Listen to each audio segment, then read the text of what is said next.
दोस्तों, हमारी आज की कहानी का शीर्षक है दयालुता की सच्चाई। एक छोटे से गांव में राजू नाम का एक लड़का रहता था।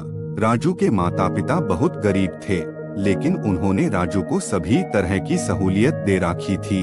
एक दिन राजू की माता बहुत बीमार पड़ गई।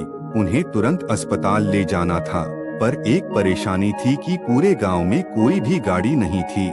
राजू ने अपने दोस्त से कहा, मेरी माँ बहुत बीमार है, उसे हमें अस्पताल तक पहुँचाने के लिए कुछ करना होगा।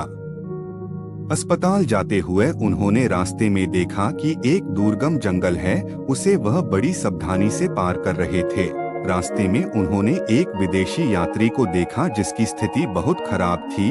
वह बेहोश हो गया था। राजू के दोस्त के दिल में तरंगें उठी और उसने सोचा, क्यों न हम इस विदेशी यात्री की भी सहायता करें। राजू को दोस्त के विचार ने भावुक बना दिया। फिर दोनों ने विदेशी यात्री को उठाया और अस्पताल ले जाने के लिए चल पड़े। जंगल में घास के मैदान पार करने के बाद उन्होंने अस्पताल तक पहुंचने में सफलता हासिल की। राजू को किसी जरूरतमंद की मदद करने में उपलब्धि और संतुष्टि की भावना महसूस हुई। हालांकि वह जानता था कि उसकी मां का स्वास्थ्य अभी भी खतरे में है। कुछ ही समय में राजू की मां का स्वास्थ्य भी ठीक होने लगा था। रामू अपनी मां के पास रहा और उनकी देखभाल करता रहा।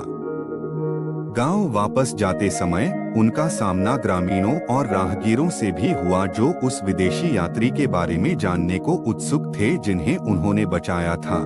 राजू और उसके दोस्त ने सारी कहानी बताई कि कैसे अपनी मां से पहले उस विदेशी यात्री की जान बचाई। उनकी सकारात्मक सोच से प्रेरित होकर ग्रामीणों ने उन पर प्यार, प्रशंसा और समर्थन की वर्षा की। राजू गांव में आशा और प्रेरणा का प्रतीक बन गया और उसकी कहानी ने कई लोगों के दिलों को छू लिया।